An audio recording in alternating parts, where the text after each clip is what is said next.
Hello everyone, আমি সোমার ফ্যামিলির আরও একটি ব্লগে আপনাদেরকে জানাই সুস্বাগতম। আজকে আমাদের মকর সংক্রান্তি আর তামিলদের পঙ্গল। তামিলরা এই পঙ্গল খুব ধুমধাম করে পালন করে। আমরা যেমন পিঠে বানিয়ে খাই আর এরা পঙ্গল বানিয়ে খায়। 3 দিন ধরে এখানে পঙ্গলের অনুষ্ঠান চলে। আর দেখুন, সবাই তাদের উঠানে গোবরের লাতা দিয়ে রং বেরঙের আলপনা দিয়েছে। আর আজকে মকর সংক্রান্তিতে পিঠের বদলে এই পকোড়া আর মুড়ি আজকে আমাদের জলখাবার। অ্যাকচুয়ালি আজকে আমাদের একটু ঘুরতে যাবার কথা ছিল। গতকাল রাত্রিতে হাজব্যান্ড এসে বলল যে আমার কাজ পড়ে গেছে, যেতে পারবো না। ব্যাস, সব ক্যান্সেল হয়ে গেল। পিঠেও খাওয়া হলো না, আবার ঘুরতে যাওয়াও হলো না। এখন 11টা মতো বাজে। চলুন রান্নাটা করে নিই। আজকে নিচে মারাঠি প্রতিবেশীদের বাড়িতে একটিবার আবার যেতে হবে, পূজা আছে। 5টি মেয়ে চাই, তা না হলে পূজা সম্পন্ন হবে না। যাই হোক, আর গত 3 দিন আগে ছেলে মেয়েদের স্কুলে অ্যানুয়াল ডে পালন করা হলো। ওদের স্কুলে চিফ গেস্ট হিসাবে আমন্ত্রিত ছিলেন ইসরোর সিনিয়র বিজ্ঞানী গ্রুপ ডিরেক্টর শ্রী এ সেন্থিল সেলাডুরাই। আরও অনেক খ্যাতিনামা ব্যক্তিরা ছিলেন। তো দিব্যা ওনার হাত থেকে স্পেশাল গিফট পেয়েছে। ওই যে দিব্যা ডিবেট কম্পিটিশনে অল ইন্ডিয়ার মধ্যে প্রথম 3 রাউন্ডে টপার হয়েছিল আর বাকি 3 রাউন্ডে 6th পজিশনে এসেছিল। তো এত দিনে প্রাইজটা দিল। ওই ন্যাশনাল লেভেলের প্রাইজ পেলে বাবা মায়ের সামনে জ্ঞানীমানী ব্যক্তিদের হাত দিয়ে দেয়া হয়। কিন্তু দুঃখের বিষয়, আমি যেতে পারিনি। শরীরটা একটু খারাপ ছিল।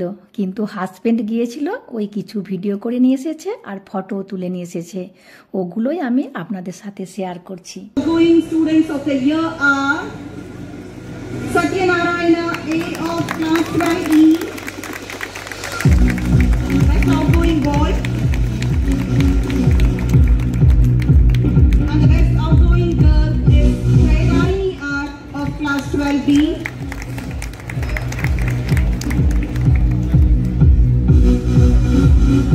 Success. Indian Debating League Burlington English conducted national level debate for the classes 3 to 12 in 3 rounds, namely qualifiers, semi-finals and finals. 4 students from our school had a great privilege to participate of class 10. আমরা সবাই ভাবছিলাম যে এই প্যাকেটটির মধ্যে ঘড়ি আছে, কিন্তু না, এই প্যাকেটটির মধ্যে একটি দারুণ সুন্দর জিনিস আছে, যেটি আপনাদের সাথে পরের ব্লগে শেয়ার করব। তার আগে চলুন আমার গোপাল সোনার বক্তৃতাটি শুনে নিই। স্টেজে এখন নাচ হবে, তো এই নাচের একটি পার্ট আছে ভাস্কো দা গামার রোল আছে। তো ওই ভাস্কো দা গামার সম্বন্ধে ও কিছু বলবে।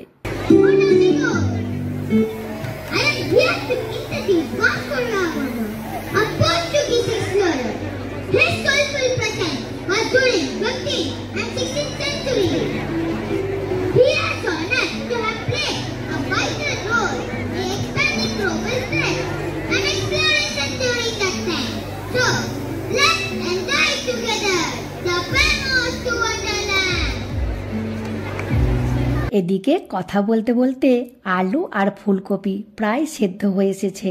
এবার পোস্তটা দিয়ে দেব।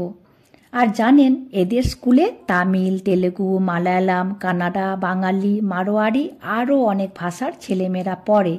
তো এই প্রথমবার প্রায় সব ভাষাকে সম্মান করার জন্য একটু একটু সব ভাষার অতিথিদের ওয়েলকাম করার একটি স্পিচ দেওয়া হয়েছে। তো দিব্যাকে বাংলা, হিন্দি আর ইংলিশ ভাষাতে ওয়েলকামের স্পিচ দেওয়ার জন্য বলা হয়েছে। তো প্রথমবার দিব্যা ওদের স্কুলে বাঙালিদেরকে ওয়েলকাম করবে, তাও আবার বাংলা ভাষায়। চলুন শুনে নিই। আন্তরিকভাবে স্বাগত জানাই। আজ আমরা সৃজনশীলভাবে সঙ্গীত, নৃত্য এবং শিল্পের মাধ্যমে অন্যান্য দেশের সংস্কৃতি শিখব এবং উদযাপন করব। এই উৎসব জ্ঞান, সাহস ও সহযোগিতার সম্মেলন। আসুন আমাদের এই অসাধারণ প্রোগ্রামটি আমরা সবাই মিলে উপভোগ করি।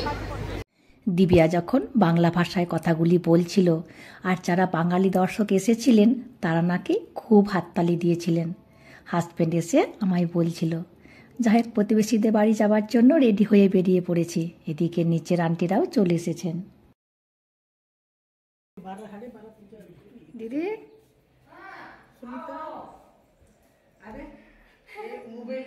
দেখুন কত জোগাড়জান্তি করেছে। 5টি ঘট রেখেছে, 5টি করে পানের ওপরে আছে গোটা হলুদ, গোটা কাঁচা ছোলা, কাঁচা বাদাম, আখ, খেজুর, সুপারি, আরও অনেক কিছু। দুজন মিলেই জোগাড়জান্তিতে হাত লাগিয়েছে। দাদাভাই দিদিকে খুব হেল্প করেন। যাই হোক, মারাঠিরা সবুজ রঙের শাড়ি বেশি পরে, মানে কোনো শুভ অনুষ্ঠানে সবুজ রঙের শাড়ি পরতে হয়। এমনকি সবুজ রঙের শাড়ি পরে এরা বিয়ের পিঁড়িতে বসে।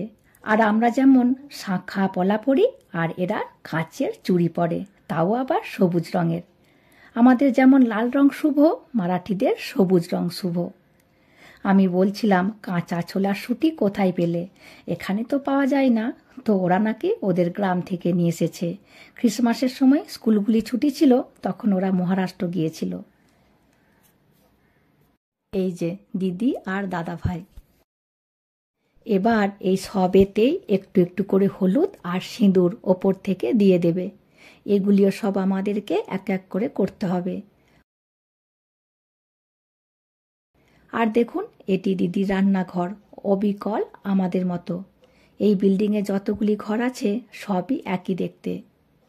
আর এটি দিদির ঠাকুর ঘর। দিদির পুজো হয়ে গেলে আমরাও সব পূজা করে নেব।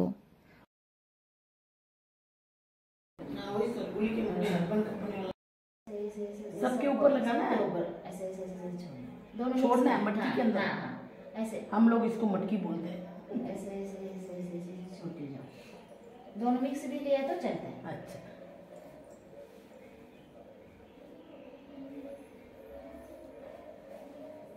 उसके बाद যতক্ষণ না সবার পুজো হয়, এই ভাঁড়টিকে আবার নিচে নামানো চলবে না, সারাক্ষণ হাতে ধরে রাখতে হবে। যাই হোক, চলুন এবার আমি পুজো করে নিই।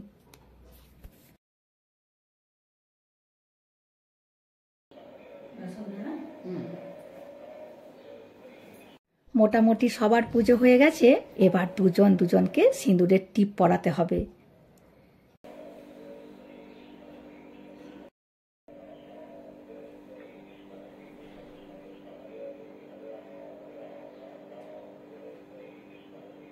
এবার দেখুন, এটির মধ্যে আবির আর সাদা তিল মেশানো আছে, তো দিদির সিঁথিতে পরাতে হবে।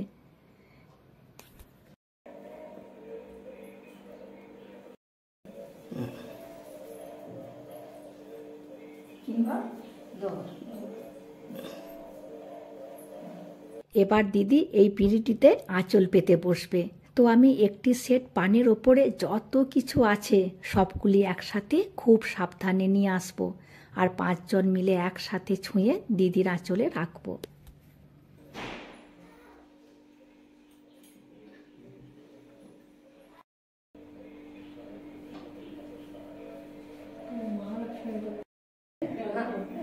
সবশেষে সবাইকে নতুন বাটি করে প্রসাদ দেবার নিয়ম। বাড়িতে গিয়ে দেখাবো প্রসাদে কি দিয়েছে। বাড়ি যাবার আগে সবাই মিলে একসাথে একটু ফটো তুলে নিলাম। চলে এসেছি বাড়িতে, আর দেখুন প্রসাদে কি কি দিয়েছে। কলা, পান, রোজার প্যাকেট, এইসব। আর প্রতি বছর দিদিদের বাড়িতে যাই আজকের দিনে, তো প্রতি বছর একটি করে এরকম বাটি দেয়। তো আমার অনেকগুলি এরকম বাটি জমে গেছে। ইউজ অবশ্য করি না, ওরকমই তোলা আছে। আর দেখুন, মকর সংক্রান্তিতে এখানের রেশন থেকে এবছরে আমরা পেয়েছি বিনামূল্যে একটি আখ। আখটি কত মোটা দেখুন। আর দিয়েছে 1 কিলো চিনি আর 1 কিলো আলো চাল পঙ্গল বানানোর জন্য। আর দিয়েছে 500 টাকার 2টি নোট। এবারে তো কম দিয়েছে, 2022 সালে 2500 টাকা করে দিয়েছিল। যাই হোক, এটিও পেয়েছি, এটি অনেক। আর যাদের ইনকাম ট্যাক্সের ফাইল নেই তারা আবার এসব তো পেয়েছে, আরও এক্সট্রা পেয়েছে মেয়েদের জন্য শাড়ি আর ছেলেদের জন্য একটি করে গেঞ্জি। তামিলনাড়ু ছাড়া এরকম মতো রেশন থেকে জিনিস দেয়া আর কোথাও আছে বলে তো মনে হয় না। আর আজকে মকর সংক্রান্তি বলে নিরামিষ রান্না করেছি। গয়না বড়ি ভাজা, আলুর পকোড়া, কুমড়ো ভাজা আর ফুলকপি দিয়ে আলু দিয়ে পোস্ত। ব্যাস, চলুন তাহলে ভিডিওটি আজকের মতো এখানেই শেষ করছি। চলে আসবো পরের ভিডিওতে। হাসি খুশি থাকবেন, সবাইকে হাসি খুশি রাখবেন। আর যদি ভিডিওটি ভালো লাগে please like comment and share করে দেবেন আর অতি অবশ্যই সাবস্ক্রাইব করে দেবেন। ভিডিওটি দেখার জন্য অনেক অনেক ধন্যবাদ।